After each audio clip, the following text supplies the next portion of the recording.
All right, so let's begin, and let me make a few just general introductions to what this is.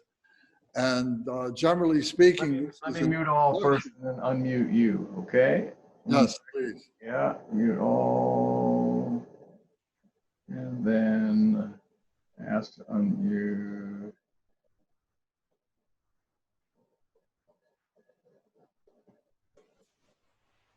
Okay. So generally speaking, Deity Yoga is being in union with the deity.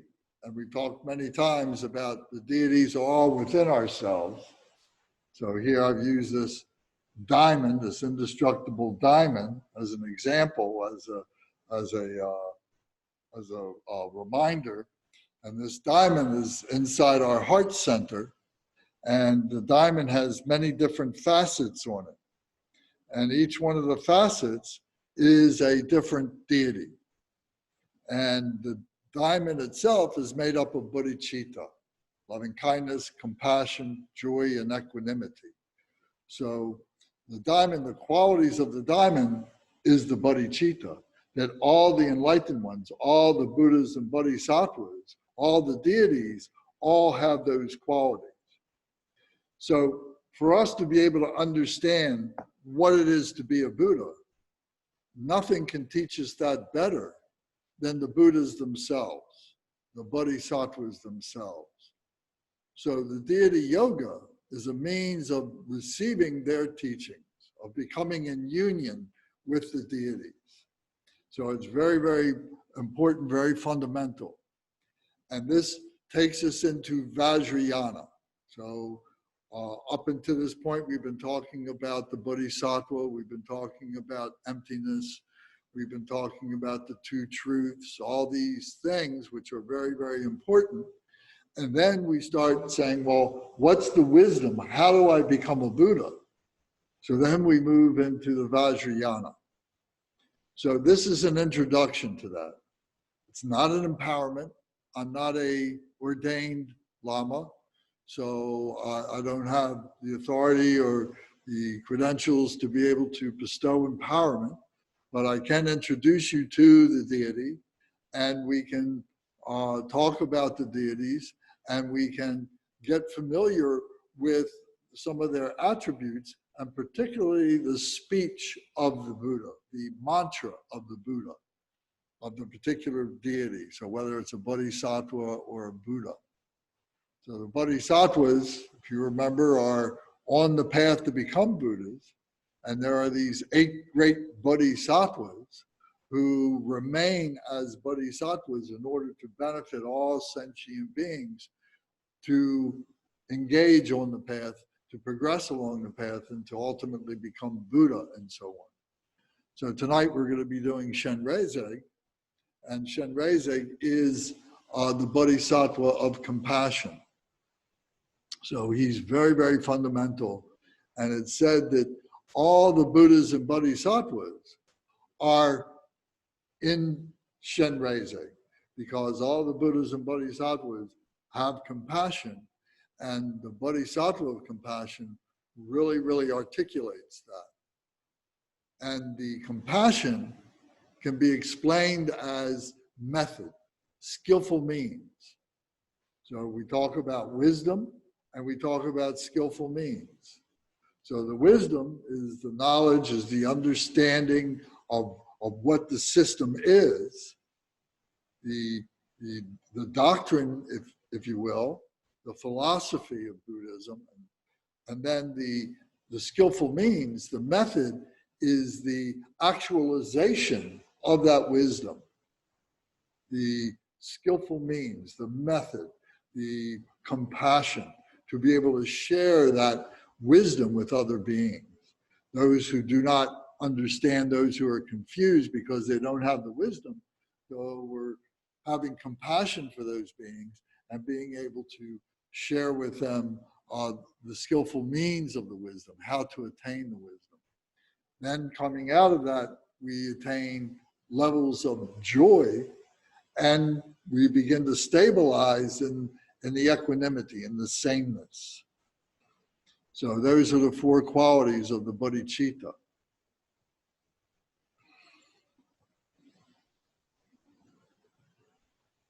So we begin by doing the opening prayers and to set our motivation for this practice.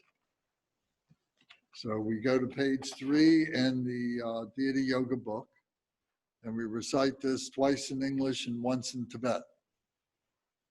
Okay? All mother sentient beings, especially those enemies who hate me, obstructors who harm me, and those who create obstacles on my path to liberation and omniscience. May they experience happiness, be separated from suffering, and swiftly I will establish them in the state of unsurpassed, perfect, complete, and precious Buddhahood.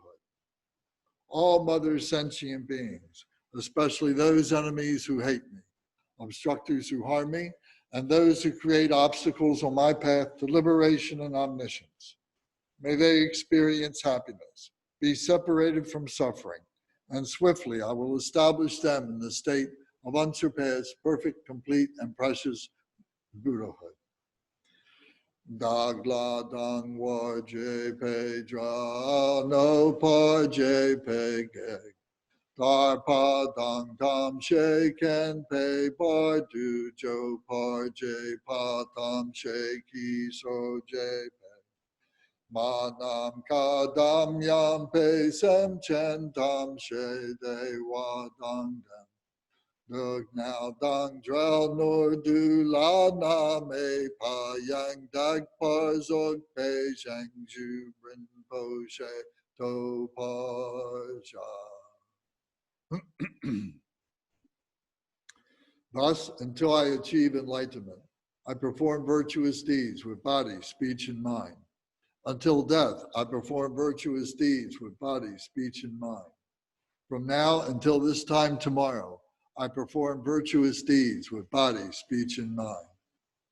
Deshe du sang ma ge gi ba du lu da gi sam ge wa la ko. Ma she ba du lu na gi sam ge wa la ko. Du de ring ne song te ni ma sang ta sam gi ba du. Lunagi samge wala ko. The long refuge prayer. We take refuge in the kind root Lama and lineage Lamas. We take refuge in the deities of the Mandalas of the Yidams. We take refuge in all the exalted Buddhas. We take refuge in the perfect Dharma. We take refuge in the excellent order of the Sanghas. We take refuge in all the noble Dakas, Dakinis, and Dharma guardians, possessors of the eye of wisdom. We take refuge in the kind root Lama and lineage Lamas. We take refuge in the deities of the Mandalas of the Yidam. We take refuge in all the exalted Buddhas. We take refuge in the perfect Dharma. We take refuge in the excellent order of the Sanghas. We take refuge in all the noble Dakas, Dakinis, and Dharma guardians, possessors of the eye of wisdom. Trinsen sawa danger paje pe pal den lama dam pa nam la kapsu chio. Yedam kil gorgi la sok nam la kapsu chio.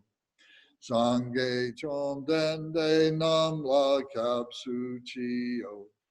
Dam pe cho nam la kapsu chio. Pa pe ge du nam la kapsu chio.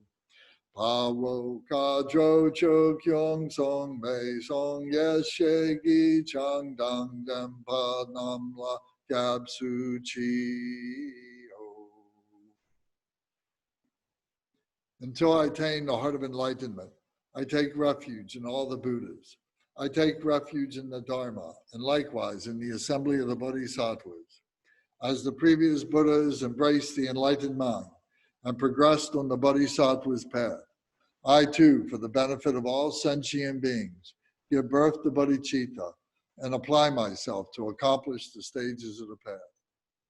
Until I attain the heart of enlightenment, I take refuge in all the Buddhas. I take refuge in the Dharma, and likewise in the assembly of the Bodhisattvas. As the previous Buddhas embraced the enlightened mind and progressed on the Bodhisattva's path, I too, for the benefit of all sentient beings, give birth to bodhicitta and apply myself to accomplish the stages of the path. Shangju Ningpo Chiki Bar Sangye Namla Kapsuchi Chodang Shangshub Sampayi Soklang Deshin Kapsuchi Jitar Nongyi Deshegi Shangshub Tugni Ke Padang Shangshub Sampe La Pala De Dag Rimshin E Patak De Shin Jola Pandandu Shangshub Samni Ke Gishing De Shin Duni La Pala Rimpa Shindu La Paji. In the Buddha, the Dharma, and the Sangha most excellent, I take refuge until enlightenment is reached. By the merit of generosity and other good deeds, may I attain Buddhahood for the sake of all sentient beings. In the Buddha, the Dharma, and the Sangha most excellent, I take refuge until enlightenment is reached. By the merit of generosity and other good deeds, may I attain Buddhahood for the sake of all sentient beings. Sangye Chodang Soki Chonamla Shangshu Bardu Dagni Kapsuchi Dagi Jin Soki Pe Sonamgi Jola Penshir Sangye Jupasho.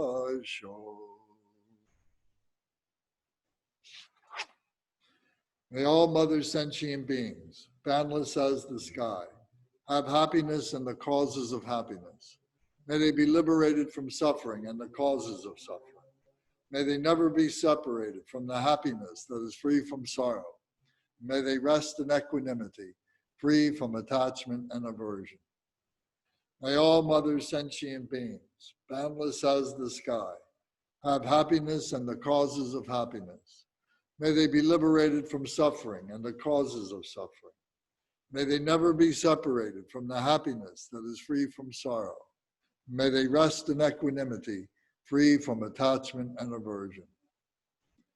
Manam kadam yam pesem chentam she dewadang dewe gurdang demparjuchi. Dug now dang de now gi gu dang drel war jurchi. Dug now me pe de wa dang mi drel war jurchi. Ne ring chak dang ni dang drel wei tang nam la ne par jurchi.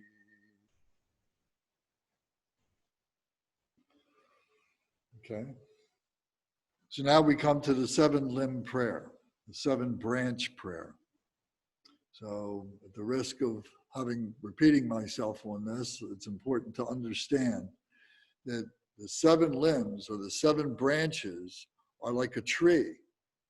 And the tree is the frame on which all the Deity Yoga is put upon, is cast upon.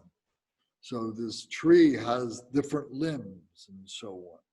So all the Deity Yoga practices have these 7 limbs. So for us to understand that and be able to bring those into ourselves so that those 7 branches, those 7 limbs become our 7 branches, become our framework on which we approach our Dharma practice, our Deity Yoga practice. So the 7 limbs are, number 1 is refuge. And the second is offerings. And the third is confession. And after confession is rejoicing. And then after rejoicing is requesting.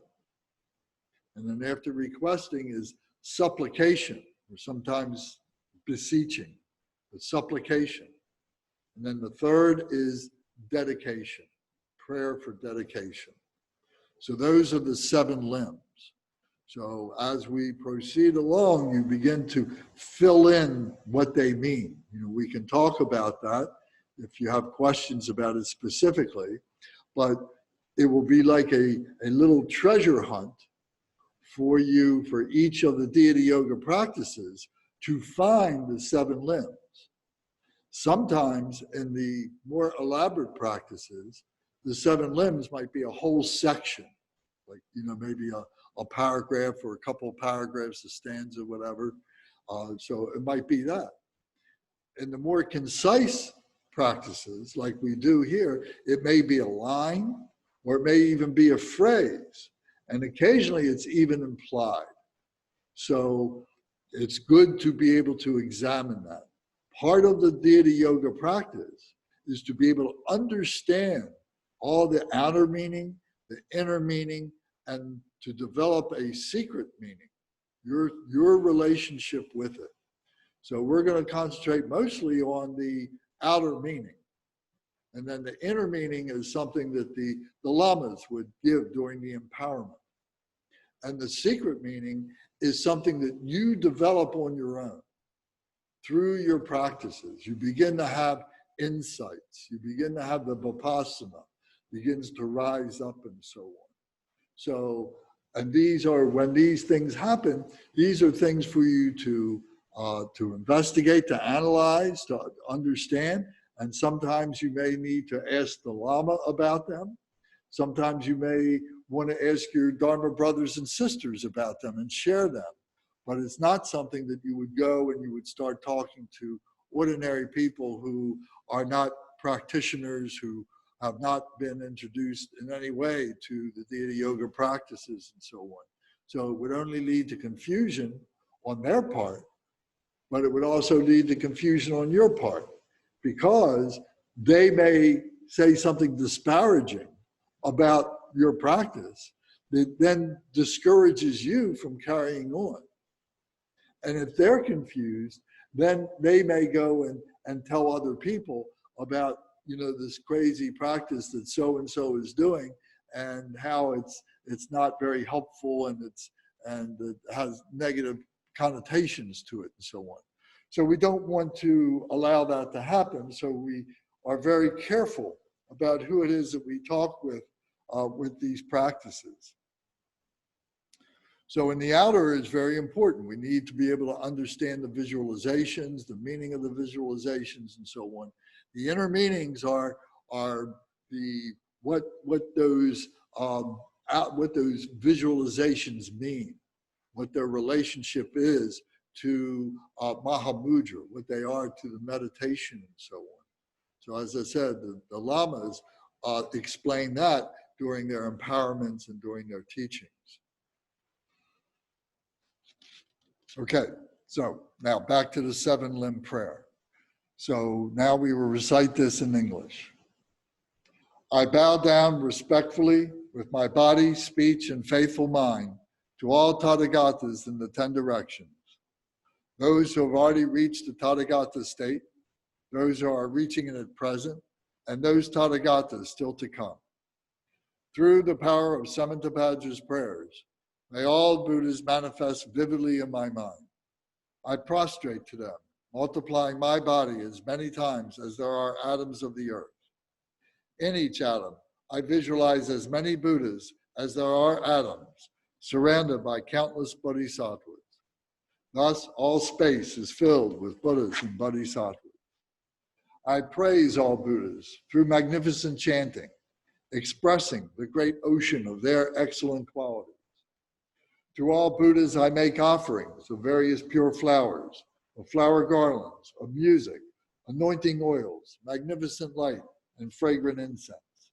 I make offerings to them of fine garments, perfume, and potpourri, piled high as Mount Meru and arranged in the most beautiful way. I visualize the highest and most extensive offerings and offer them with great faith to all Buddhas. I prostrate to the Buddhas and make offerings to them, following the deeds of the great Bodhisattvas Samantabhadra. I confess to you, Buddhas, whatever negative actions I have committed due to the power of anger, desire, and ignorance.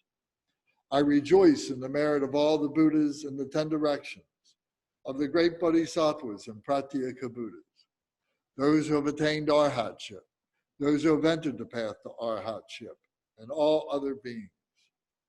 I request to all great protectors and Buddhas to turn the highest wheel of Dharma as the light dispelling the darkness of the beings in the 10 directions and leading them gradually to the enlightened state. I supplicate those Buddhas intending to pass into parinirvana to live long for as many eons as there are atoms of the earth in order to benefit all beings. Whatever merit I have gathered through prostrations, offerings, confession, rejoicing, beseeching, and praying for the sake of the enlightenment of all sentient beings, all this I dedicate. So does anybody have any questions about any of these 7 branches, any of these phrases or words? It's important to be able to know this. Okay? I'll point out to you that this book here called Pearl Rosary, The Path of Purification.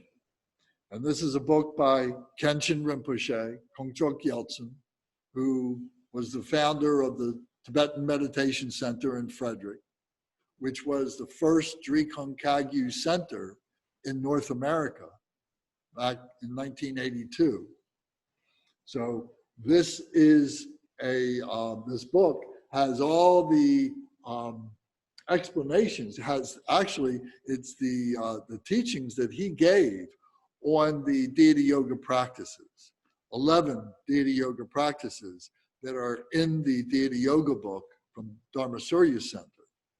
So without having a Lama nearby, this book really becomes very, very important to go back to as a reference and to refine your understanding of what your practices are, especially after you and I finish, but then also after the Lamas finish, because when you're in the shrine room and you're receiving the empowerment, there's lots of things going on. And the transmission that's part of the empowerment is a heart-to-heart transmission from the heart of the Lama into your heart. So sometimes the words are not registering. But later on, when you go home and you want to do the practice, you're reflecting on trying to remember what that heart transmission was and so on. Having this book as a reference is very important. Included in the book are the sadhanas themselves, which are in the Deity Yoga book. So you'll recognize that. Also in the book is a short glossary. And when you start looking at these different Dharma textbooks, look at the glossaries. The glossaries are a wealth of information. They help you to fine-tune your understanding again, because we get ideas of what we think these different terms mean. And what all this is about is being able to sharpen the acuity of our knowledge to get it very, very succinct, very, very, very, very clear. So having these glossaries is very important. So there's a number of books that do a very good job with their glossaries and so on. But when you're looking at books, always look for the glossary and see how extensive it is. It also has a very good index. So if you've got an idea that you're looking up, you don't know where it is, you look in the index and it'll give you the reference points throughout the book and the different practices where that may come up, like bodhicitta or emptiness or whatever. So, so this is a great book and I recommend you get it. I think it's available Amazon. I don't think it's still in production. Is part of the problem. I would love to beseech Kenshin and the people from Vajra Publications to restore these books, to get these books out for people. And the other one is the Diamond Rosary, which is the book on the Nundro practices, which we'll be talking about after we do some of these Deity Yoga practices. So does anybody have any questions about? Lance, I think I have one. Yes. You know, the word Samantabhadra, Yes. it kind of have dual meaning depending on context. And in this prayer, we see it in two places. Right. Do they both mean the same Bodhisattva Samantabhadra, or they're those two different? Yes, both of them are the Bodhisattva Samyang Kundu Zangpo, which is the Bodhisattva Samantabhadra. And he is the Bodhisattva of devotion. So if you can kind of cement that in your mind, you know, Samantabhadra represents devotion. Devotion to the practice, devotion to the Lama, devotion to the Buddha, to the three jewels, the devotion that we have. So that's what the reference is here to Samantabhadra, the prayers, the devotional prayers of Samantabhadra to make this all come to fruition. Thank you. Okay, you're welcome. I have a quick question. Sure. Let's see, anger, desire, and ignorance, are those considered the three poisons?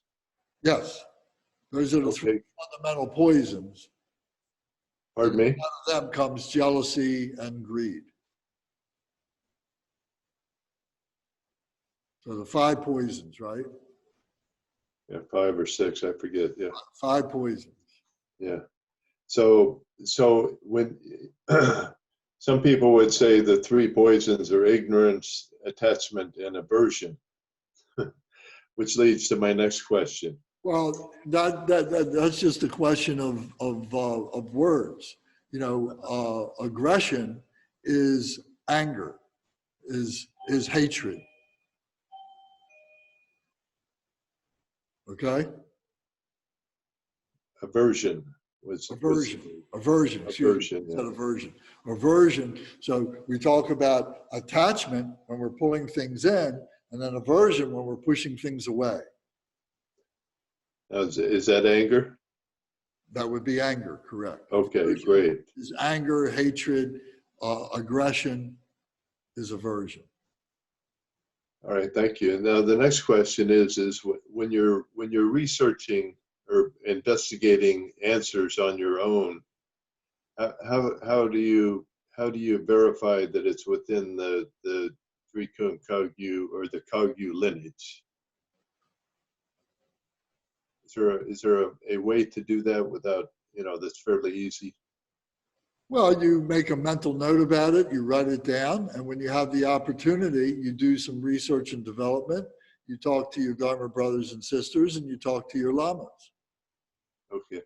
You know, it's all really just very practical common sense, I think. And I think what we are trying to do is to really understand what we thought are the understood words. We're really trying to define things. So for me, I look things up in the dictionary. There's no better place than to go to the English dictionary to understand the English language. So that's a great place to start with these words, because sometimes they have 2 or 3 different meanings in the English language. Yeah. And in Tibet, their language, words are contextual. They'll have a word that in one sentence means one thing, but then in another sentence, it can mean something a lot different.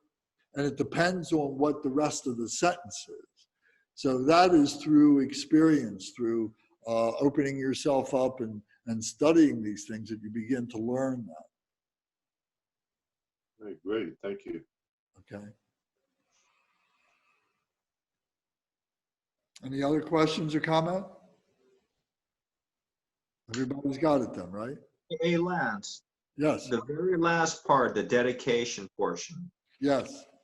can you use that in any of your practices to dedicate to all sentient beings? Well, of course we do. I mean, so that can be recited anytime, just that portion. Sure. Yeah. I mean, we recited, you might, within a session, you might recite it a couple, 3 times. Mm-hmm. Absolutely. Thank Yeah. you. Mhm. So it can be a motivational statement. It can be a practice statement, and it can be a dedication statement. So it could be, it could be said at any one of those 3 points of your practice. And it's very, very powerful, very fundamental. Okay, any other questions or comment? Okay, now let's move to the short mandala offering. In some of the practices, there are offerings, some are not. In the Chenrezig practice, I don't think that there is the offerings that we do. But here in the short mandala offering, we are visualizing that we are offering everything phenomenal nature, everything that we have, our physical things, all the things that we know, and our body, our entire life, that we are making offerings. This is the mandala. So we talk a lot more about this when we do the Nundro practices. Well, for right now, it's important to know that what we are doing is we're making this short mandala offering. So the mudra is like this. I know everybody likes to do mudras. So if you take your 2 hands together like this to begin, okay? And then you take your 2 ring fingers, and now you're turning your hands up. You're turning your palms so your palms are facing up.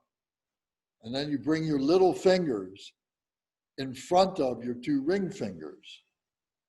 I don't know if you can see this. And then you're taking your 2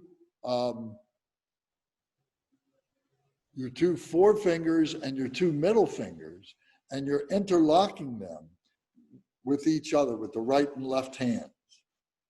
So, and then your thumbs are grabbing the tips of your 2 little fingers. I don't know if you can see this or not. Let me try and talk you through it. So what you're seeing here is, this is a mandala with Mount Meru. Your 2 ring fingers are Mount Meru. And then your left forefinger and your right middle finger are interlocked with each other. And then your right forefinger and your left middle finger are interlocked. And then your 2 thumbs are on the opposing tips of your little fingers. So Mount Meru is in the center. And your fingers interlocked like that represent the 4 continents. The 4 continents. So the first continent is the continent that is like a crystal continent. Then the next one is our continent, which is Zambupipa, where all these possibilities exist. And then in the next continent is the continent of animals. And then the next continent is the continent of great riches. So we're making these offerings to Mount Meru. We're making the offering of Mount Meru and these 4 continents to the Buddhas and Bodhisattvas. The Buddhas and Bodhisattvas are supreme beyond this phenomenal nature, beyond these continents, beyond Mount Meru. But we're offering that all to the Buddhas. So in other words, we're ready to give up everything that we are, everything that we know, for the sake of our true nature, which is beyond all the things that we know. And the true nature is beyond our expression. It's beyond our conceptualization. So the short mandala offering. So we recite this in English. The ground is sprinkled with scented water and strewn with flowers. It is adorned with Meru, the supreme mountain, the 4 continents, and the sun and the moon. As a Buddha field, I offer it. May all sentient beings attain the happiness of the Buddha fields. To the lamas who possess the 3 kayas, I offer the outer, inner, and secret offerings with my body, wealth, and all that is visible. Please grant me the supreme realization, enlightenment. Whatever merit I have gathered through prostrations, offerings, confession, rejoicing, beseeching, and praying, for the sake of the enlightenment of all sentient beings, all this I dedicate. And then we make the offering. Om, Guru, Ratna, Mandala, Puja, Mega, Samudra, Saparana, Samaye, Ahom. So that's the short mandala offering. And then there's the next page is the supplication to Lord Jigden Sumgun. Now, of course, Lord Jigden Sumgun is the founder of this lineage, the Drikung Kagyu lineage. So we recite this. Unequaled refuge, ornament of the world, your fame pervades the 3,000 worlds. You are the victor Vajradhara without a doubt. I bow at the feet of the Father Jigden Sumgun. Continually, I think of no one but you. Compassionate one, grant your blessings. Dispel the darkness that surrounds my heart. Please bless me so that I can realize the unelaborated nature of mind. Then the request for teaching. Please turn the wheel of the Dharma of the 2 vehicles and their combination, according to the disposition and likewise the mental capacities of sentient beings. Okay. Any questions about the mandala offering or the prayer to Lord Jigden Sumgun?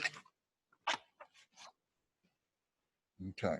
Then we go to page 20 and 21.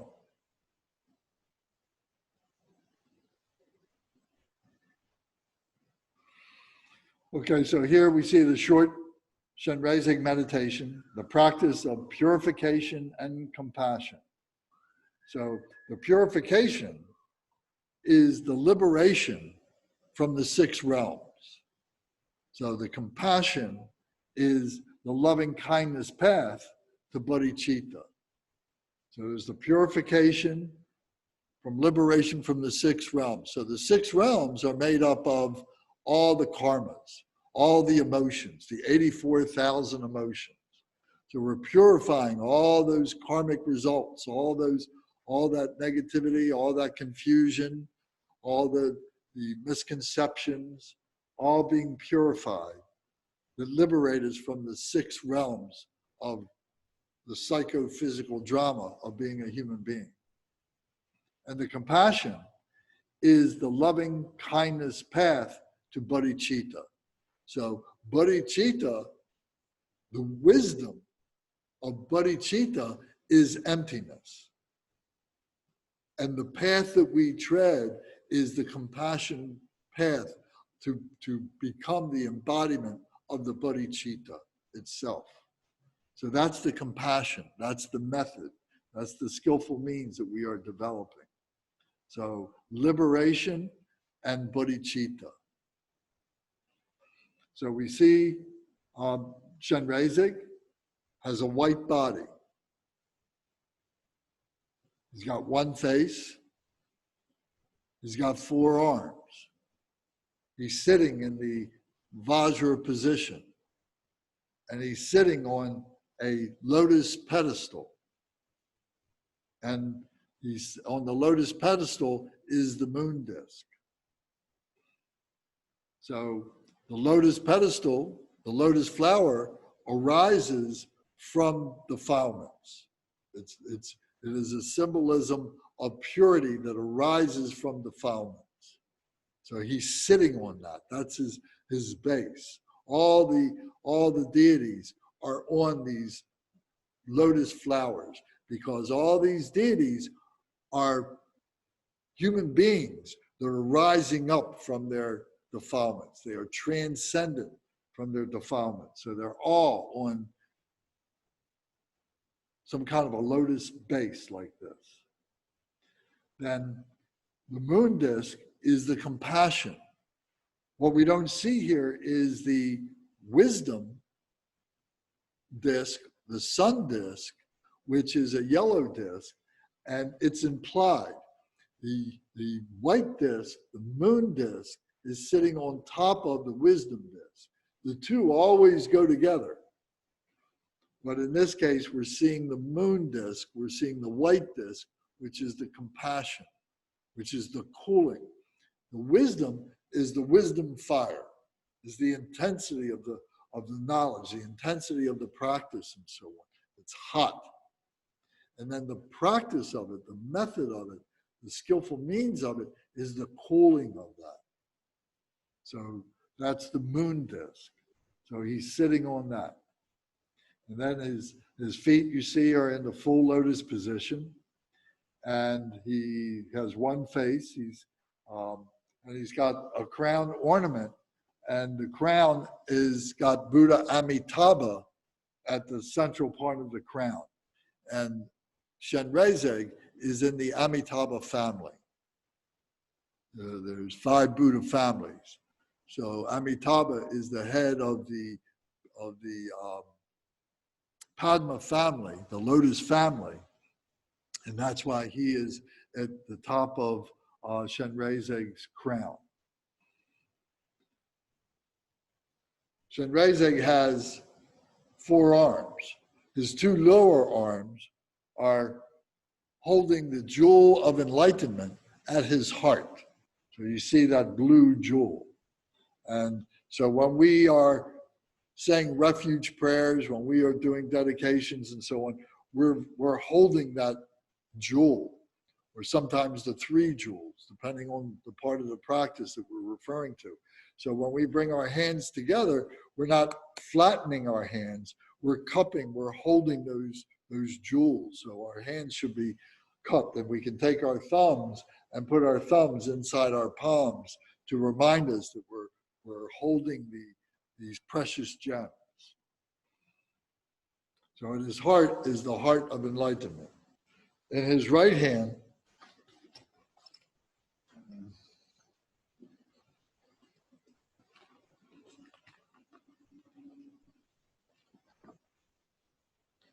excuse me a second.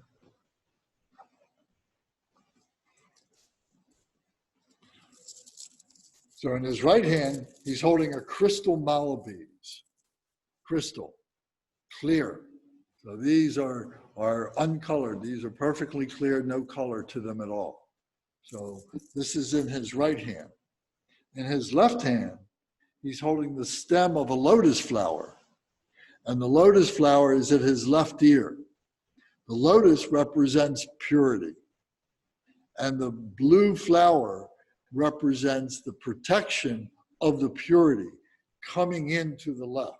We receive coming into the left, and we go out through the right. So we're receiving this protection purity coming in, and the going out is the method. The mala beads represent method, represent the skillful means again. It represents the accumulation of wisdom and merit. So that's what the mala beads represent. The mala beads are very, very important. So I presume everybody has a set of mala beads, and if you don't, you should get one. And because this is the device that we use to keep track of our accumulations. We just don't let our accumulations be something that is kind of random or chaotic within our lives. It's important to have goals and to set goals. And if we set a goal that I'm going to do 1 mala round, that I go through and each bead becomes 1 repetition of the mantra. And that way I know that I can do 1 mala round, which is 108 beads. If I'm going to do 2 mala rounds, it's 216, and so on and so on. And then you can count your mala rounds. So you can do 10 mala rounds, and you're talking about 1,000 recitations. You know, so this is good, you know. And as we get into some of the other practices, particularly in the Nandro, we start talking about 100,000 accumulations. And this is how we keep track of those accumulations. Okay. Anybody have any questions about the picture of Chenrezig? Okay. So now we go to page 21. The meditation on emptiness. Om, Svabhava, Sudha, Sara, Dharma, Svabhava, Sudha, Hung. So this is pure Sanskrit. And it means the mode of abiding of all phenomena is itself pure openness. Sustain that nature. So all phenomena itself is all within this body, if you will, of the Buddha. It's all within this space. It's all within this perfectly natural space and so on. So all this, as confusing as it may be, as the negative, if we look at it as negative, but if we look at it not as negative, but as something that needs to ripen, that it's all potential, it's all openness. And we look at all of nature as this phenomenal nature that is all completely pure by itself, then this is a huge awareness of emptiness. So this is something that we go over many, many times. So now the visualization.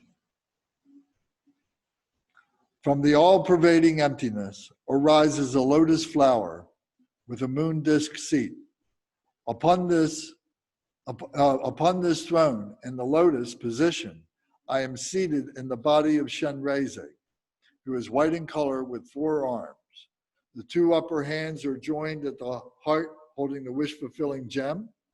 The lower right hand holds the crystal rosary, and the lower left hand holds a lotus flower. Chenrezig is clad in sacred silken robes and wearing this precious 5-pointed crown and other ornaments. This form is Sambhogakaya, the complete enjoyment body bearing all the auspicious signs of the Buddha. So if you look at his crown, in the center is a jewel, is Amitabha, but then the other 4 families are represented by the other 4 jewels there. So it's a 5-jeweled crown, Amitabha being in the center.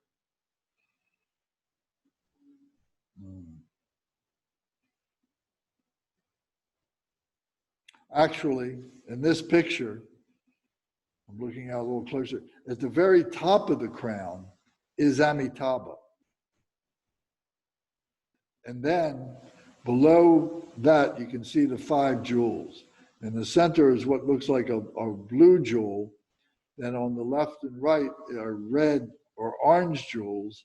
And then below that are what appear to be more blue jewels like that. But Amitabha, if you look very close, there is a statue that is at the very top of the crown. So getting to recognize the deities by their mudras, the hand positions, and the implements that they're wearing, or they have in their hands, and the jewelry that they have, their body positions, this is how you can look at a statue that doesn't have any color to it. You know, it's just a golden statue, but you can recognize Manjushri from Chenrezig, Chenrezig from Vajrasattva, and so on, just by their mudras, just by their hand positions and so on. So getting to know these is very important. So it says here on the bottom of page 21 that this form is Sambhogakaya, the complete enjoyment body, bearing all the auspicious signs of the Buddha. So there's three kayas. There's the Nirmanakaya, there's the Sambhogakaya, and there's the Dharmakaya. The Dharmakaya is the mind of the Buddha that is beyond expression. The Nirmanakaya is the emanation body. So Buddha Shakyamuni was an emanation body of the primordial Buddha when we talk about Vajradhara or Samantabhadra, the Buddha Samantabhadra was an emanation of that. Lord Jigdan Sumgun was an emanation of the Buddha. It said that he was an incarnation of Buddha Shakyamuni. So this is the emanation body in a form that we can see, that we can touch, that we can hear, that we can have, tactile relationship with, and so on, to be able to bring us the teachings. Because the teachings are so rare, so subtle, that if we don't have this emanation body, if we don't have a form to be able to help us to understand, we just won't recognize it. We just won't get it. So the mind of the Buddha manifests in a form that we can understand. Then that Nirmanakaya form teaches us, points out to us the Sambhogakaya. The Sambhogakaya is the subtle enjoyment body. And this is the mind comprehending, the mind apprehending all these visualizations, all these meanings, all these subtleties. And we begin to learn the Dharma. We begin to learn about these deities and so on. And this is all within our mind that settles, that neutralizes all our emotions. And then what happens is our heart opens up as a result, which is the mind of the Buddha. So the Sambhogakaya is this enjoyment body, because once we begin studying the deities and doing the Deity Yoga, it's very, very enjoyable. It's the most important thing. It's the most enjoyable thing that we can possibly do. And we want to do it all the time. So that's why we call it the enjoyment body, because we want to be there all the time. And they are the teachers. This is the sublime guru within ourselves. All these Buddhas and Bodhisattvas helping us to recognize our own true nature, which is to be Buddha.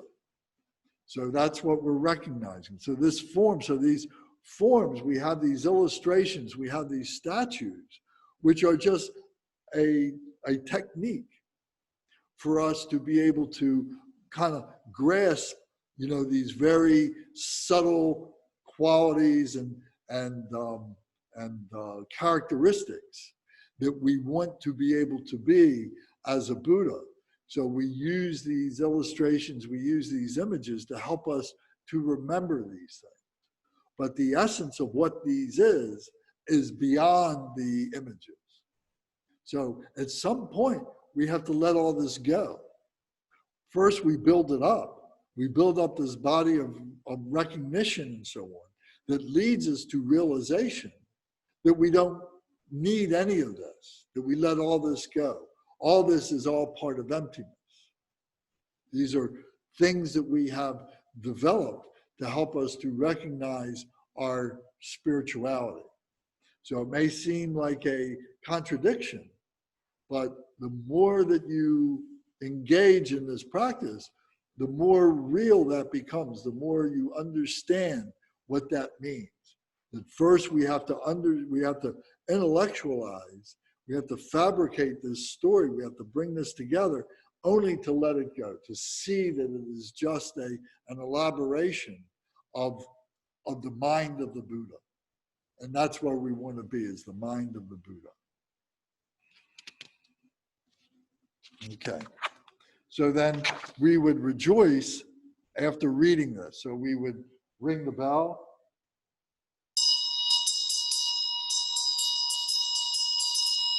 If you have a bell, you know, everybody should get one. You know, it's sometimes referred to as a Lama Bell. And when you're home by yourself, you are the Lama. So for you to be doing these practices, you should be having your mala beads, you should have a meditation cushion, you should have your text, and it would be very good to have a bell and a dorje. They go together. The dorje represents the masculine, the wisdom, or excuse me, the skillful means of the masculine, and the bell represents the feminine, or the wisdom aspect. So the two go together. Vajradhar, you see Vajradhar with the bell and the dorje crossed at the heart like this. It represents, you know, the bringing together of all the dualism.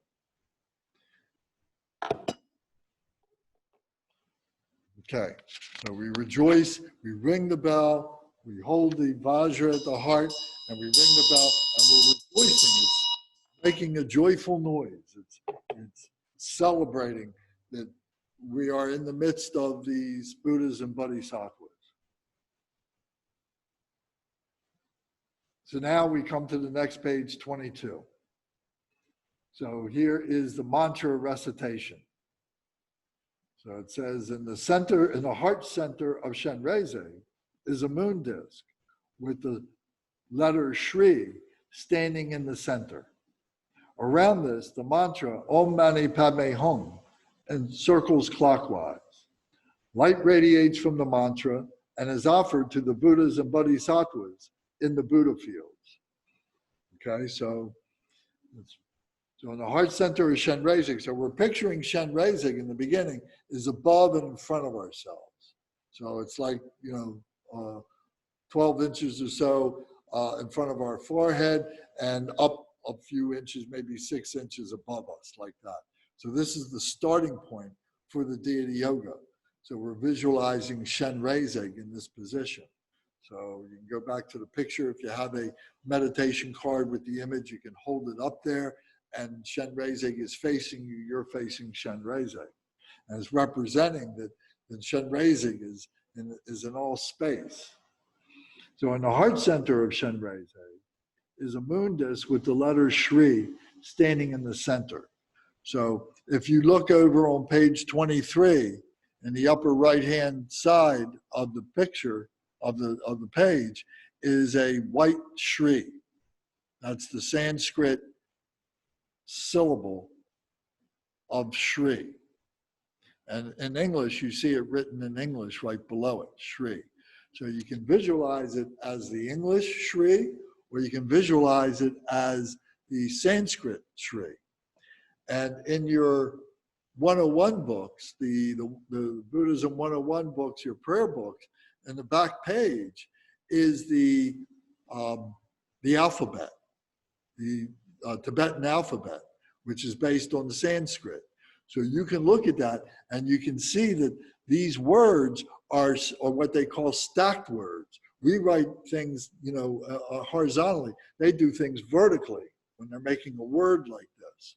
So in the center is a ha, below, and then there's a r, and then there's a ah, and then there's above is a drengbu, and then there is there's two marks there, there's two circles, show that it is a holy symbol. So that's the Shri symbol. So if you were here, we could talk more about it, but there it is for you to take a look at. So there's the white Shri. The Shri means primordial, the primal cause. The primal cause. The primal cause of all the Buddhas and Bodhisattvas is the enlightenment of all sentient beings. Shri. So you might want to think about that. You might want to write that down. Shri is the primal cause of enlightenment of all sentient beings. So there's a moon disk, which is the cooling, the compassion disk, and then the Shri is standing on top of that. And around this, the mantra Om Mani Padme Hung is going around in a clockwise direction. And light radiates from the mantra and is offered to the Buddhas and Bodhisattvas in the Buddha fields. So we can think of the Buddha fields as all being out there. But it's more accurate, it's more succinct to think of the Buddha fields as this diamond that is within ourselves. All these Buddha fields are our potentials within ourselves. We are all these Buddhas. We can be all these Buddhas. And by removing the blockages of defilements, emotions, confusions, and so on like that, then what's revealed are these Buddha fields that are there. So now we're beginning to recognize what they are, how they are made, and so on. So these Buddhas and Bodhisattvas and these Buddha fields are within ourselves. So first, we're picturing Chenrezig above and in front of ourselves, and from his heart is the Shri syllable, and from the syllable, light is coming into our heart, into where these Buddha fields are, coming into our heart. Is offered to the Buddhas and Bodhisattvas in the Buddha fields in our hearts. You can also think of it as out there, but the purest way to think about it is here within ourselves. So then it says, blessings of compassion and wisdom return from the Buddha fields in the form of light, which is absorbed into myself. All obscurations of body, speech, and mind are purified. Again, compassionate light radiates from the heart mantra, dispelling the suffering and ignorance of all sentient beings of the 6 realms, who are then transformed into Chenrezig, the great compassionate one. So that light is coming from the heart center of Chenrezig, who is above and in front of ourselves. Then the light comes into the Buddhas and Bodhisattvas that are within ourselves. Then that light from the Buddhas and Bodhisattvas then fill our body, our ordinary body, are filled with this blessings of the Buddhas and Bodhisattvas. Lance? Yes. I'm getting a little bit lost here. First of all, I would like to ask, what does the mantra mean? Om Mani Padme Hung. Well, let me get to that. I'll get to that soon, but let me continue to explain this. Okay. Did you have a second question? No, that's. I think I'd be better off just letting you go on and try to. All right. Well, fine. So it takes practice to get these visualizations. So first time hearing it, it may be a little confusing and so on. But the more you do it over and over, that's why we call these practices. The more you do it, the more it flows very, very smoothly, very, very easily, very effortlessly. So it starts off with the deity above and in front of ourselves. From his heart, light is coming into the Buddhas and Bodhisattvas in our body, in our heart center.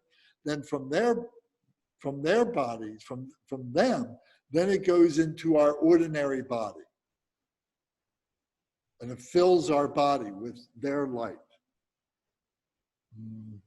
And then it says, absorbed into myself. All obscurations of body, speech, and mind are purified. So all our Om Ahom, all our body, speech, and mind is all purified. Again, compassionate light radiates from the heart mantra, dispelling the suffering and ignorance of all sentient beings in the 6 realms, who are then transformed into Chenrezig, the great compassionate one. So you've seen me do this many times. And what we're doing is we're visualizing that the Shri syllable is now in our hearts. And that mantra garland, Om Mani Padme Hung, is going around the Shri syllable, the primal cause for enlightenment of all sentient beings, all liberation for all sentient beings. And this is going around. So now these syllables, Om Mani Padme Hung, are going around in a clockwise direction. And they're going out to all beings and filling the hearts of all beings. And then we now visualize all beings as being Chenrezig. They may not recognize it, that they are Chenrezig, but we are recognizing that they are all Chenrezig. We see their potential. This is very important because this is how we transform all this confusion, all this dualistic nature, all this suffering into the Buddha.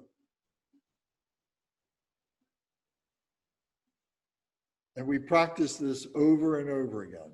So the light comes from the heart, the Shri, comes into the Buddhas and Bodhisattvas, and from the Buddhas and Bodhisattvas, it fills our body.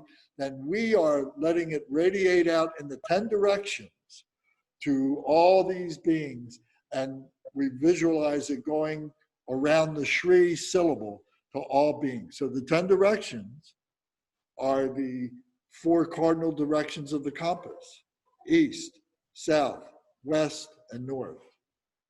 And then the intermediate directions of southeast, southeast, southwest, northwest, and northeast. So that's 8, and then up and down.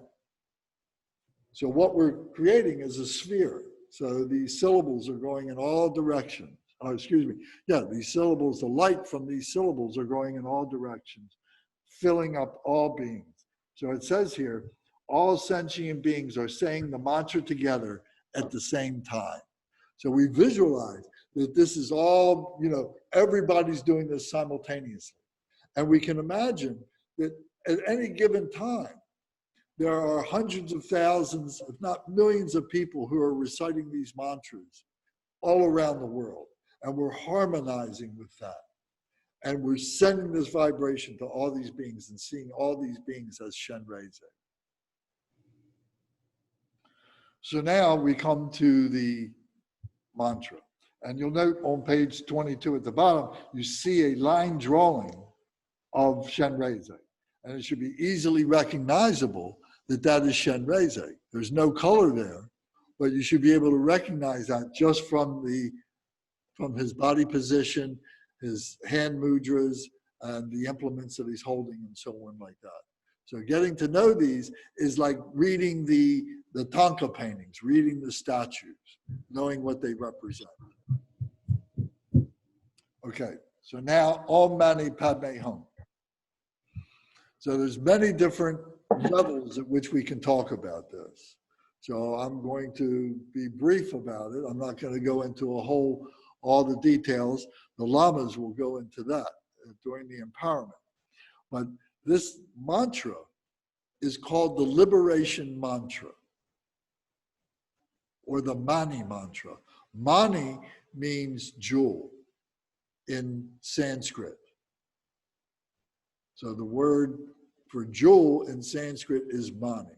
The word for jewel in Tibetan, there's a couple different words. One of them is Norbu, and another one is Rinchen, are 2 words that are used to describe a jewel. So Om Mani Padme Hung. So Om is Om Ah, Om Ma, Om Ah Ma. Om Ah, Aum, Auma, Auma, Auma is 3 words. Auma that represent the body, the speech, and the mind. So Om is the one word that encapsulates the enlightened body, speech, and mind of the Buddhas, of the enlightened ones. Om. So when we say that, it's like saying, behold, here is the enlightened ones. Here is this liberation. Here is this peace. So Om. Then Mani is the jewel of the body. So if we look at the picture of Chenrezig, in the heart center, he's holding that jewel, that wish-fulfilling liberation jewel in his heart. And then Padme. Padme means the lotus, means purity. So Om, the body, speech, and mind of this jewel that liberates, that is pure. And then Hung, H-U-N-G, or H-U-M. In Sanskrit, it's H-U-M. The Tibetans recite it as Hung, H-U-N-G. But the syllable, the character of it, is the same. So if you look here in the English on page 23, you see there's a Om, then there's a Mani, Padme, and then the Hung. And then just to the right of that word there is the Shri. And you see the Shri and the white Shri there. So you can begin to recognize these Tibetan Sanskrit characters. So the Hum means manifest wisdom, indestructible wisdom. So here is this body, speech, and mind of this jewel, this wish-fulfilling jewel that is completely pure, that is indestructibly manifest, indestructible wisdom. And this is the primal cause. This is my primal cause. So this is the mantra. So the mantra is a mind protection. The word mantra literally means a mind protection. Because when you're faithfully doing the mantra, there's no time, there's no room for you to have wandering thoughts and so on. If you're really one-pointed mindfully, thinking about and reciting that mantra, you are just doing this speech of the Buddha. So the literal English translation for this, or simple, how should I say? Maybe not the literal translation, but an accepted translation is, behold the jewel in the lotus. Behold the jewel in the lotus. So if you look at the picture of Chenrezig again, you see that he's sitting on a lotus pedestal. His legs are in the lotus posture. He's holding the jewel. He is the jewel. And behold the jewel in the lotus.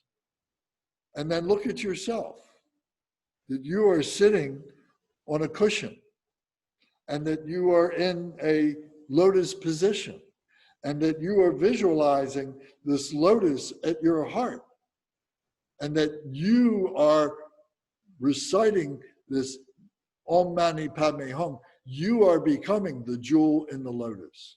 You are becoming the Bodhisattva Chenrezig. You are becoming a Buddha. This is the power of the mantra. So this is called the liberation mantra, as I said. Y'all want to take a short break? Need a short break? Stand up and stretch. Sounds good. Everybody all right? You want to continue? Okay. Break is good. All right. So I will tell you this about the mantra. Om Mani Padme Hung. We've talked about the 6 realms before. Remember the God realm, the jealous God realm, the human realm, the animal realm, the hungry ghost realm, and the hell realms. So this mantra is liberation for all those beings that are in all those realms. And sometimes when you see an illustration of Om Mani Padme Hung, you'll see it in color.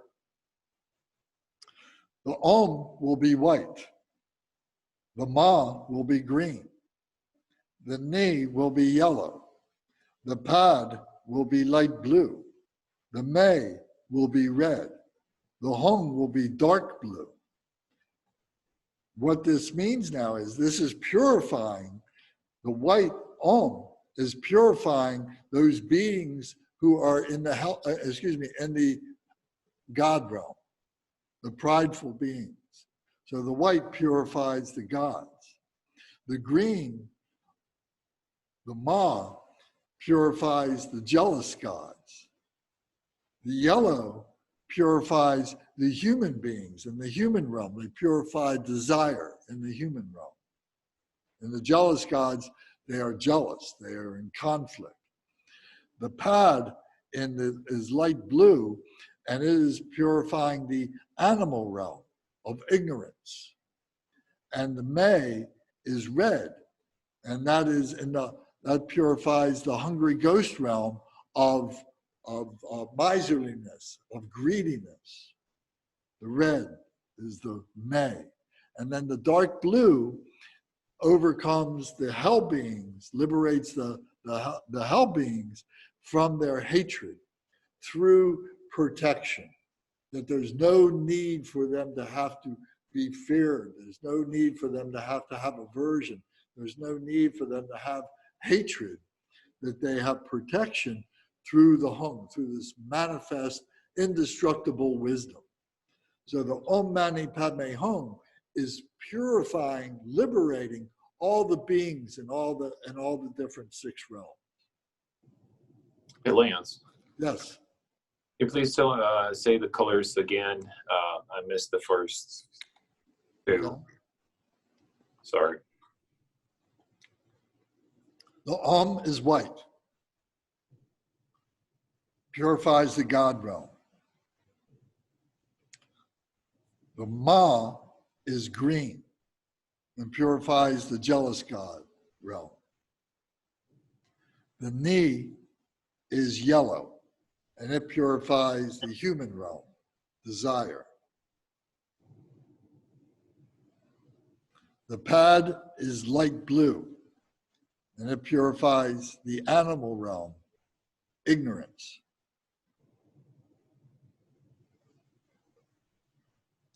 The May is red, and it purifies the hungry ghost realm of greed.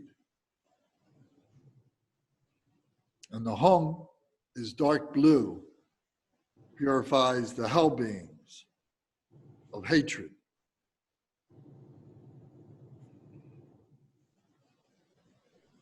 Okay, did you get it all? Yes. Thank you. Yeah, so it's very powerful. And you can go to Google and just put in Google Om Mani Padme Hung, and there'll be images of this come up, and you can, copy it and paste it. You can print it and have a nice color Om Mani Padme Hung for your shrine, for your altar, wherever. I never knew the symbolism of the colors of the mantra. Well, I'm glad that now you know. Thank you. Okay. Okay. Any other questions, comments? Okay. So Lance, so the 6 syllables in Om Mani Padme Hum, Yes. that's actually in so many different sutras as well. Of course. You mentioned that those 6 particular syllables. It's the most powerful of all the mantras. Mm-hmm. Chenrezig is the embodiment of all the Buddhas and Bodhisattvas. And during the Bardo Todal, when we were learning about the Bardo Todal, and we didn't go through all the prayers, and if you got the textbook, you can look and see that the Om Mani Padme Hum is the one mantra that throughout the book, at certain stages in the book, that you are reciting Om Mani Padme Hum to liberate all beings that are in the Bardo. That's right. So, Garchen Rinpoche, I don't know if you've ever heard, he does a particular Om Mani Padme Hung. And the visualization is that those 6 lights are going in all directions. Remember, it's going Om Mani Padme Hung, Om Mani Padme Hung. So you could think of it as just being white light, because his body color is white. But you could also think about it as being these other colors, going to all these beings that are in all these realms, that are in suffering in all these realms, to going to liberate them. Om Mani Padme Hung.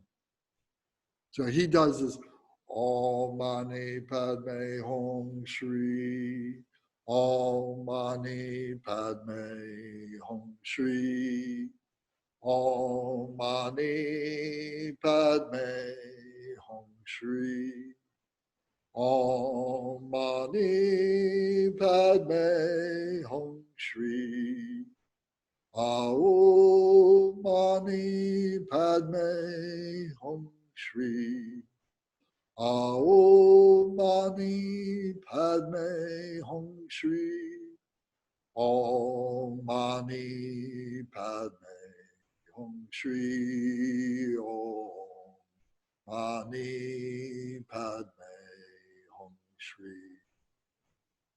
So that melody is so deliberate, and you really have to, hone in on that and make it your own. And then you begin to visualize all those lights going to all those beings and all those realms and the bardos, liberating all beings. This is the liberation mantra. Very powerful. This is what Deity Yoga is about, is learning what it is to be a Bodhisattva, a great Bodhisattva, what it is to be a Buddha.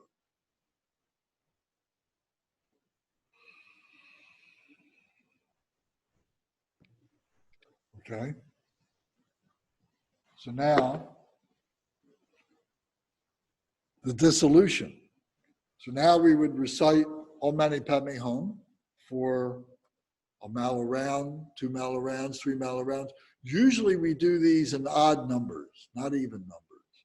Usually we'll do these as 1 mala round, we'll do them as 3, we'll do them as 5, 7, 9, 11, etc.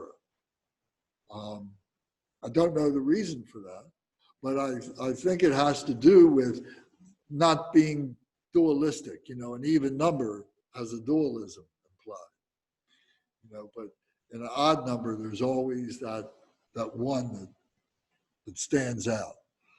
So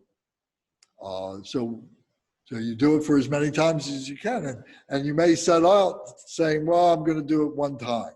And then you say, oh, that wasn't so bad, I'll do it another time. But then you think, oh, I'm going to do it 3 times. And you say, oh, that wasn't so bad, I'm going to do 5 times, and so on. So let yourself grow with this. Let it be transformative. This is the key. This is the technique. This is the method to be able to become a Bodhisattva Buddha. Sitting and thinking and reading and contemplating doesn't get it. It'll get you to a point, You'll have somewhat of an open mind, but this opens up your heart. This is what does it, because now you transform and you see all things as the Buddha. You see everything as that. From the tiniest subatomic particle to all the grandeur of the cosmos and all the things that are invisible to us in between. So we generate this. And if we're really doing a good job at this, we're doing it out loud, and we do it loud. We vibrate our body. We're harmonizing with all these other beings all around the world, and we're vibrating. And then when we're finished, if we do 10 mala rounds, you're vibrating pretty good. And now comes the dissolution, where we are dissolving all this that we have now created. We visualize this. So now we're dissolving this into the emptiness, into the shunyata. Shunyata is the Sanskrit word for emptiness. And then we have the Mahamudra experience. the meditation experience of Mahamudra. So we say here in English, on page 23, it says, all the outer and inner phenomena dissolve into myself, and then I dissolve into light, which becomes non-dual with the all-pervading emptiness. Rest the mind in its natural state for some time. So now we've generated all this, we've recited this mantra, we've been visualizing all these beings, all this phenomenal nature is that, as Chenrezig, and now all the outer phenomena and the inner phenomena, all this stuff now, all coalesces into light and comes into us through the crown of our head, into the center of our body, into our heart center. And then we visualize ourselves dissolving into light. Into, first we can go through the colored light of Om Mani Padme Hung. We can think of each one of those dissolving and becoming a Bodhisattva, a Buddha in each one of these realms, helping all these beings. And then that light becomes a clear light. It just becomes a clear clarity, a luminescence, a radiance that is untainted with any elaboration to it at all. And I dissolve into that light, which becomes the non-dual with the all-pervading emptiness. So at this point, we are becoming Vajradhara. Vajradhara, the transcendent primordial Buddha, the essence of all the Buddhas and Bodhisattvas. That we become that. And we may only get that for a glimpse, just like that. And then it's gone. But all of a sudden it's there.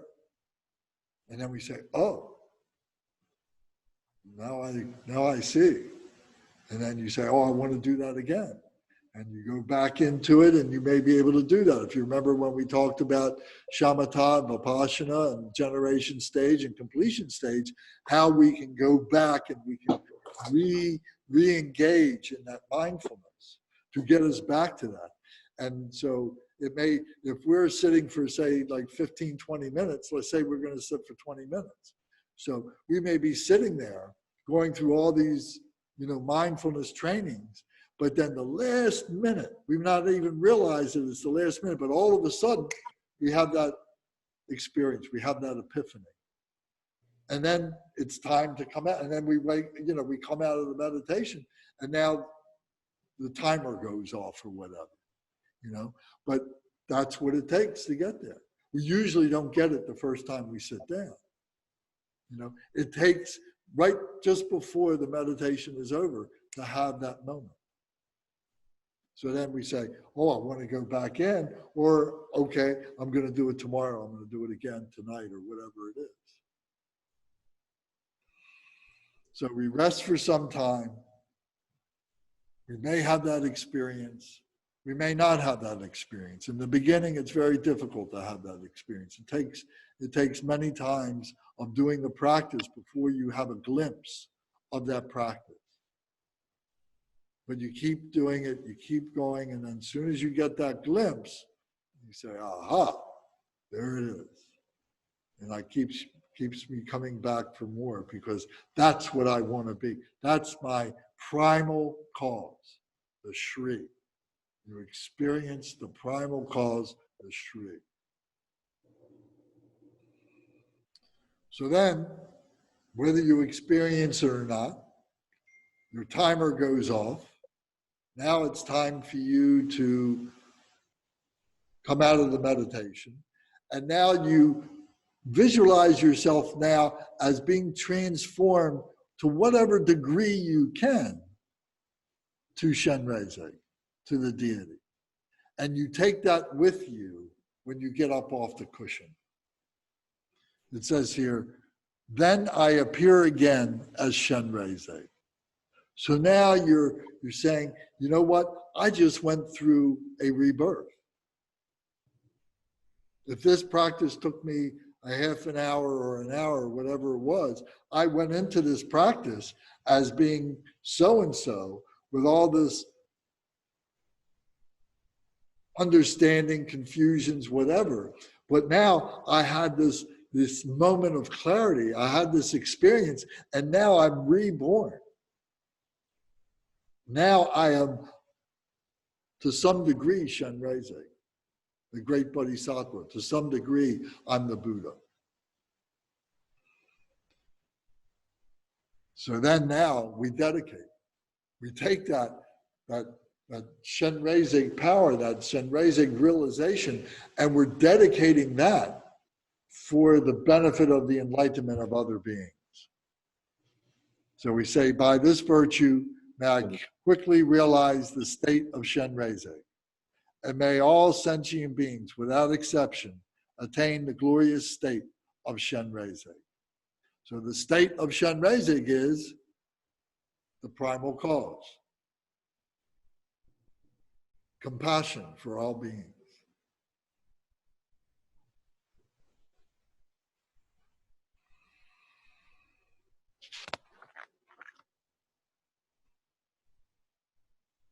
Okay? So now, let's go to page, well, we can do it all. Not that long. Let's go through, we're going to read this, and then we're going to do a short mantra recitation. So we begin on page 21. Om Swabhava Sudo Sara Dharma Swabhava Sudo Ham. Right. I see everybody's not ready, so we'll start it over again. Everybody's got their mics off. All right. Everybody ready? Om Swabhava Suda Sarva Dharma Swabhava Sudo Ham. The mode of abiding of all phenomena is itself pure openness. Sustain that nature. From the all-pervading emptiness arises a lotus flower with a moon disk seat. Upon this throne, in the lotus position, I am seated in the body of Chenrezig, who is white in color with 4 arms. The 2 upper hands are joined at the heart, holding the wish-fulfilling gem. Everybody should be doing that. Hold that wish-fulfilling jewel. This is part of the practice. You want to be Chenrezig, you got to do the whole thing. The 2 hands are joined at the heart, holding the wish-fulfilling gem. The lower right hand holds a crystal mala, a crystal rosary, and the left holds a lotus flower. So hold the crystal rosary. Imagine you're holding the mala beads in your right hand. Imagine you're holding the lotus flower in your left hand. And you can alternate between the mala beads and the lotus and the jewel at the heart. And this is how you transform yourself. You become the physical aspect of the deity. Chenrezig is clad in the sacred silken robes and wearing the precious 5-pointed crown and other ornaments, the 5-pointed crown of the 5 Buddha families. This form is Sambhogakaya, the complete enjoyment body, bearing all the auspicious signs of the Buddha. In the heart center of Chenrezig is a moon disk with the letter Shri standing in the center. Around this, the mantra OM MANI PADME HUNG circles clockwise.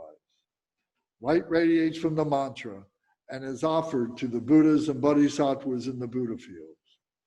Blessings of compassion and wisdom return from the Buddha fields in the form of light, which is absorbed into myself. All obscurations of body, speech, and mind are purified.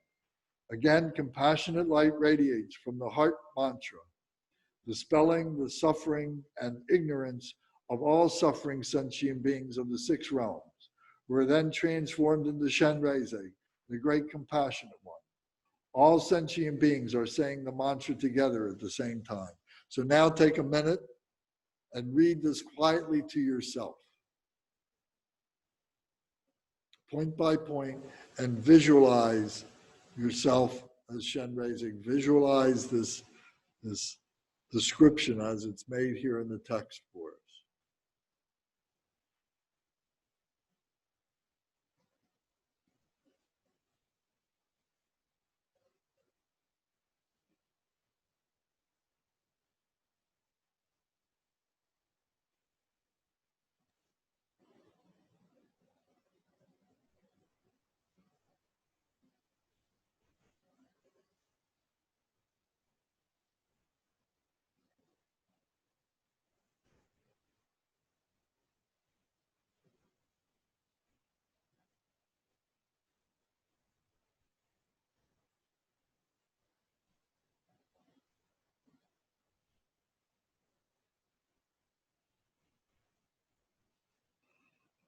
Okay. So now the mantra. Om Mani Padme Hung, Om Mani Padme Hung, Om Mani Padme Hung, Om Mani Padme Hung, Om Mani Padme Hung, Om Mani Padme Hung, Om Mani Padme Hung, Om Mani Padme Hung. Om Mani Padme Hung, Om Mani Padme Hung, Om Mani Padme Hung, Om Mani Padme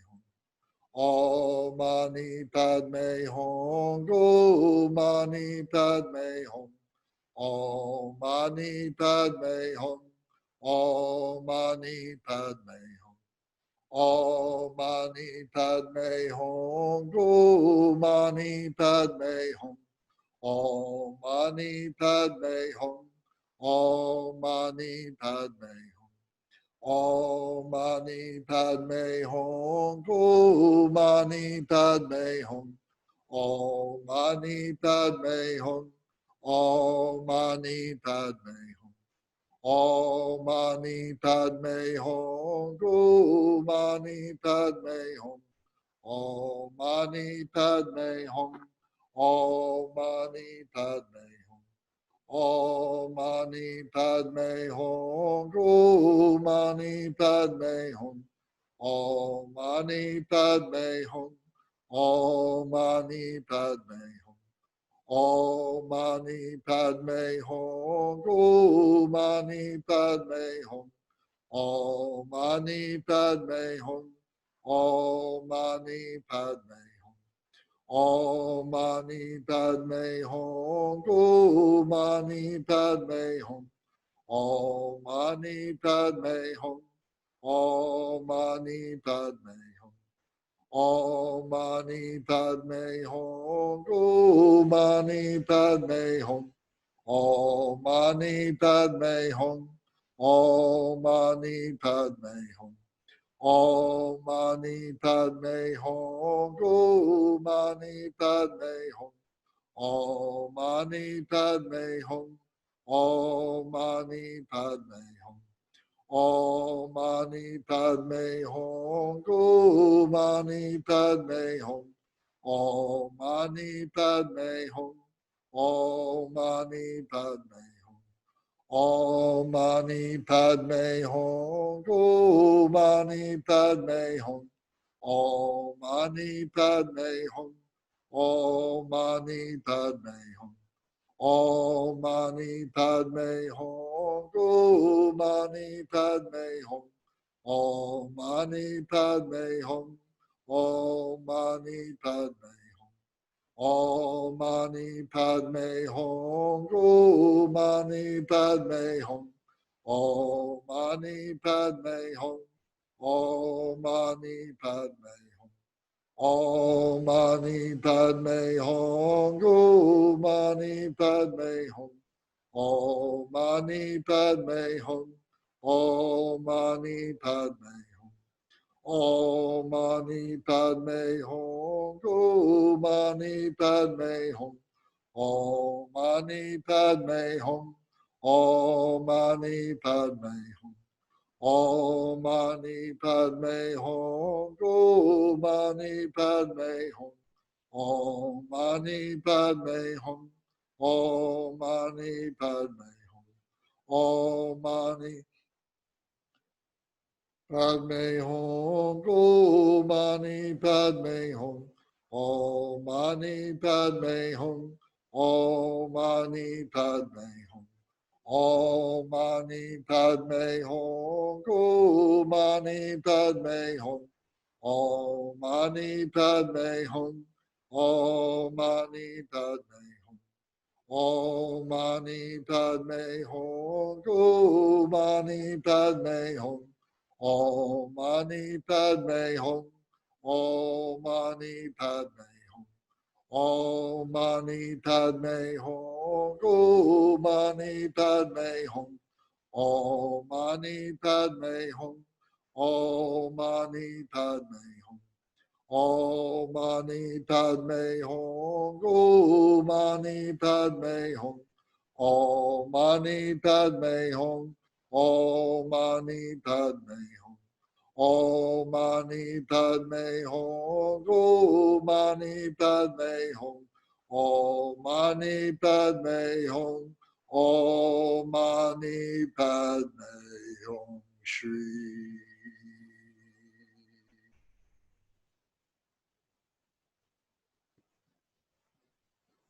Now the dissolution.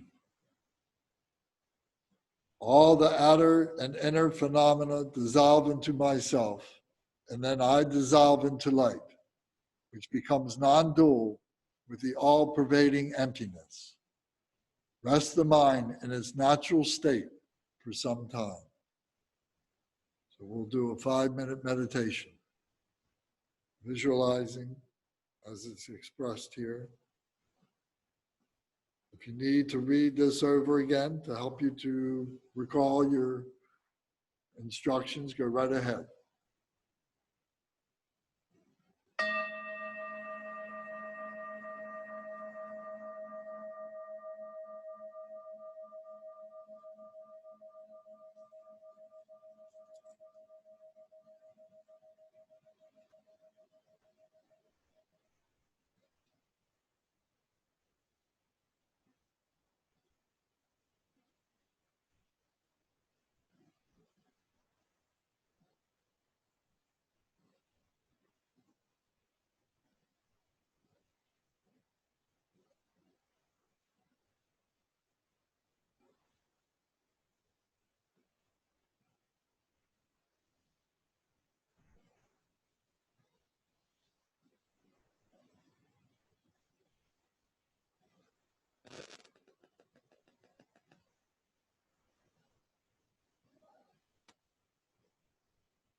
deep breath.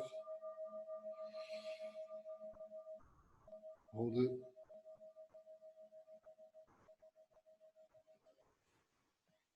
Exhale. Open your eyes.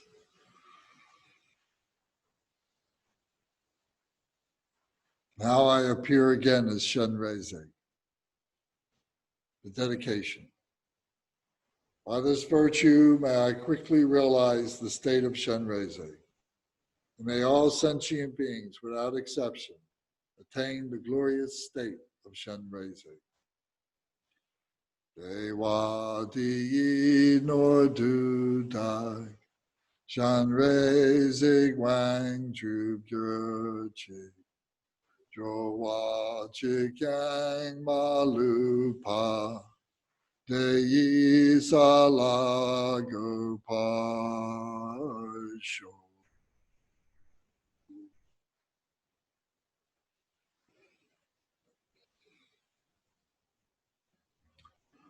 Okay.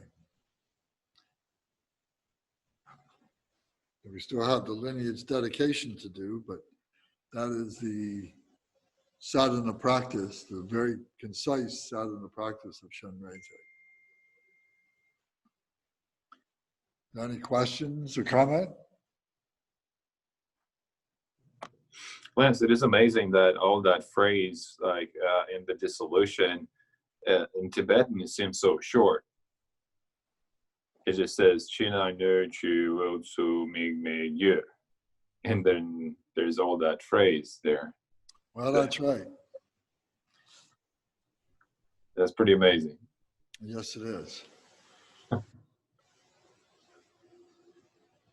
If you've ever taken a Tibetan language course, you find that, they don't have a lot of words. They don't have pronouns. They don't have I, me, mine. There's no such words in their vocabulary.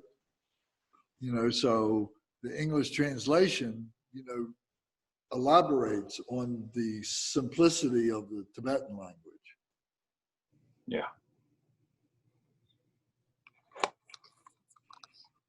Also, I have a question. I can never get it right. Some mantras go counterclockwise, some go clockwise. What's the deal with that? Peaceful deity practices go clockwise. Okay. Wrathful deities go counterclockwise. And what is clockwise and what is counterclockwise?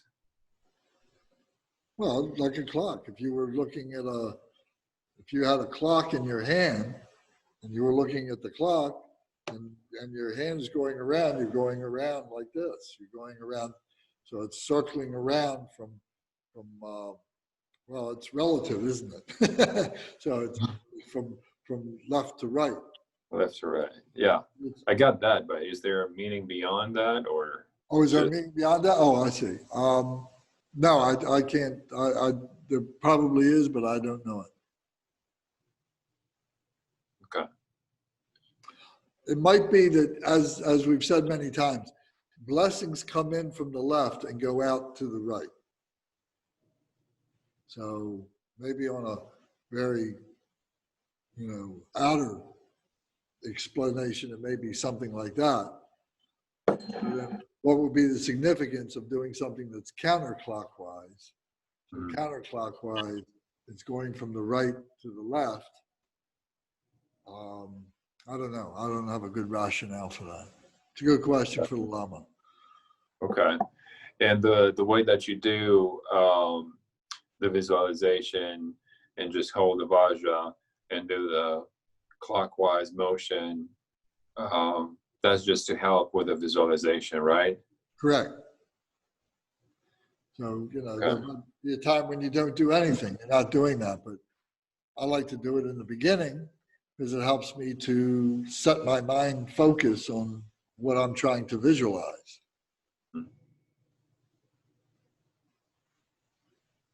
And I think in all the practices, is this right? The light that the syllable is generating goes out, then comes back in with blessings, and then goes back out and purifies all beings, right? That's pretty much a pattern with, Right. with all the, Correct. yeah. Correct.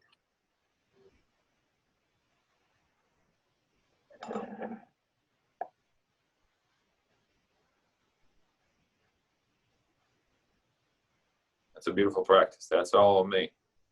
That's all my questions for tonight. Okay. Right, so you see it's simple, but it's very, very, very, very beautiful. The next one on page 24 and 25 and 26 is a little bit more elaborate. It's a visualization and recitation of the 6-syllable mantra of Avalokiteshvara by Mipham Rinpoche. So you might want to read that. And you know, it's very beautiful and may explain a few more things. So, okay. So Avalokiteshvara, you know, means looking with clear eyes. Chenrezig, looking with clear eyes in Tibetan is what the name means. So seeing all the suffering of being. Avalokiteshvara is standing and has 1,000 arms. And in the palm of each hand is an eye. And so sees all the suffering of all beings, sees the causes of the suffering of all beings, and sees the antidotes to be able to liberate them from the suffering of all beings. So Avalokiteshvara has 11 heads and represents the 3 kayas at different levels. So it's a much more elaborate practice. Chenrezig is a much simpler. One thing about the Kagyu is it really, you know, it made things simpler. You know, there was a lot of these elaborate practices and so on. And Lord Jigden Sumgun said, you know, these things don't need to be so complicated. If you can concentrate one point mindfully, that's what you need to do. So we don't have to make them as elaborate as they've been in the past. But that doesn't mean that you can't do them and appreciate them, and then come back to the simpler Drikung Kagyu practices.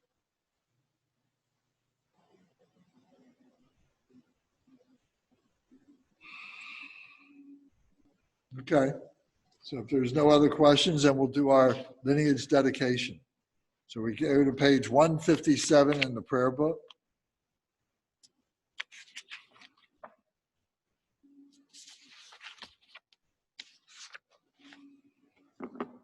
So you see on the left is the picture of the Kagyu Lamas. Okay, and then we'll recite in English. Dorje Chang, Talopa, Naropa, Marpa, Milarepa, Dormolor Gampopa, Pagma Drupa, and Lord Drikungpa. Please bestow upon us the most auspicious blessings of all the Kagyu Lamas.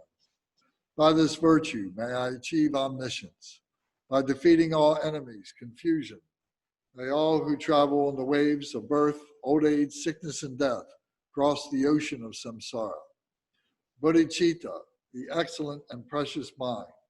Where it is unborn, may it arise. Where it is born, may it not decline, but ever increase higher and higher. I pray that the Lama may have good health. I pray that the Lama may have long life. I pray that your Dharma activities spread far and wide. I pray that I may not be separated from you. As Manjushri, the warrior, realized the ultimate state, and as did Samantabhadra, I will follow in their path and fully dedicate all merit for all sentient beings. By the blessing of the Buddha who attained the 3 kayas, by the blessing of the truth of the unchanging Dharma as such, by the blessing of the indivisible Sangha order, May the merit I share bear fruit. By the virtues collected in the 3 times, by myself and all beings in samsara and nirvana, and by the innate word of virtue, may I and all sentient beings quickly attain unsurpassed, perfect, complete, precious enlightenment. May the teachings of the great Drikung Kagyu, who is omniscient, Lord of the Dharma, master of interdependence, continue and increase through study, practice, contemplation, and meditation until the end of samsara. Tibet, on page 59, 159. Dak dan korde tam shegi, du sam du sa padang, yo pege we sawadi, dak den sem chen tam she, nor du la na me pa yang dak par zog pe, shang shu ren po she to par jur chi. Sheja konje kongen soki je, Tendrel ne la wang ju drikong pa, rin sen pa gi ten pa si te bar, she ju jo sam gong pe zin gyo chi. Om Ahum. Om Ahum. Om Ahum. Thank you all very much.